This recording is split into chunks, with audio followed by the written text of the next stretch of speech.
on nous demande de ne pas faire sortir les élèves des salles, seulement lorsqu'il y a un collègue absent, lorsqu'il y a une heure de permanence qui n'est pas assurée, ben, il faut qu'il y ait un adulte dans la salle. Alors, comme on manque de personnel, on va demander à des AESH d'assurer des permanences, à des AED d'assurer des permanences alors qu'ils ont d'autres missions à ce moment-là, ou bien même parfois, on va laisser les élèves à eux-mêmes dans les salles.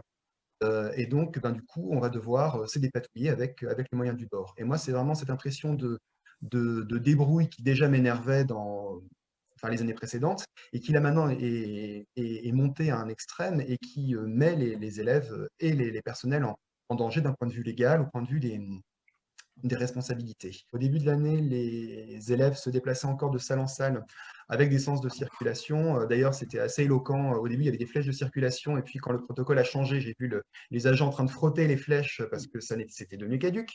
Donc voilà, maintenant, les élèves ne peuvent plus bouger de salle pour éviter justement les croisements, et les récréations ont été mises en place avec des horaires décalés. Là où c'est assez absurde, c'est que, comme je le disais, je suis dans un collège de campagne, les élèves viennent en bus scolaire, ce qui fait qu'en fait, ils sont mélangés le matin et le soir en fonction des niveaux, et en plus avec le collège d'à côté, qui est un collège privé, ce qui fait qu'en fait, ce protocole a quelque chose de très symbolique. Enfin, moi, quand je me vois le matin en train de mettre du gel hydroalcoolique dans les mains des élèves, sachant que voilà, ils sont allés se mettre dans les bras les uns des autres dans le bus. Enfin, ça me semble un petit peu ridicule. Puis pour le bien-être des élèves, enfin, moi j'ai quand même des élèves qui sont en sixième, qui sont sur des tabourets parce qu'ils sont justement en salle de SVT, 6 ou 7 heures par jour.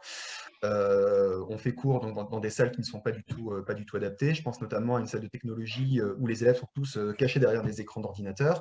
Donc, bon, ça rend certains cours extrêmement compliqués. Et